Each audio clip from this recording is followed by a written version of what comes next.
शिर्डीमध्ये सध्या भोंदू अशोक खरात याच्या कारनाम्यांवरून मोठी खळबळ उडाली आहे। 4 एकर जमिनीच्या खरेदी व्यवहारात मोठी फसवणूक झाल्याचा आरोप पुढे आला असून या प्रकरणी शिर्डी पोलीस ठाण्यात गुन्हा दाखल करण्यात आलाय।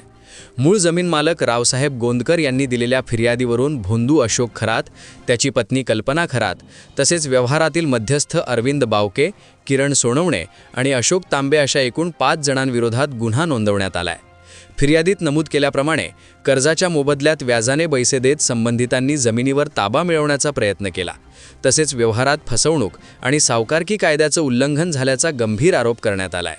या प्रकरणात पोलिसांनी तातडीने कारवाई करत अरविंद बावके आणि किरण सोनवणे यांना ताब्यात घेतले असून इतर आरोपींचा शोध सुरू आहे। दरम्यान अशोक खरात याने शिर्डीत कोट्यावधींची मालमत्ता उभी केल्याची माहिती समोर येत असून या सर्व व्यवहारांची सखोल चौकशी करण्यासाठी विशेष तपास पथक म्हणजेच SIT कडून तपास सुरू आहे। या प्रकरणामुळे शिर्डी परिसरात मोठी चर्चा रंगली असून पुढील तपासात आणखी धक्कादायक खुलासे होण्याची शक्यता व्यक्त केली जात आहे। शिर्डीच्या गुन्ह्यात असलेली आरोपी खरात याची पत्नी कल्पना खरातला शिर्डी पोलीस बेड्या ठोकणार का असा प्रश्न उपस्थित केला जात आहे। दरम्यान या प्रकरणी शिवनिका संस्थानचे उपाध्यक्ष जितेंद्र शेळके यांची देखील जमीन गैरव्यवहार प्रकरणांमध्ये चौकशी केल्याची माहिती समोर आली असून त्यांच्याबरोबर शिर्डी पोलिसांनी 8 ते 10 जणांची देखील 12 तासांहून अधिक वेळ कसून चौकशी केल्याची माहिती समोर आली आहे।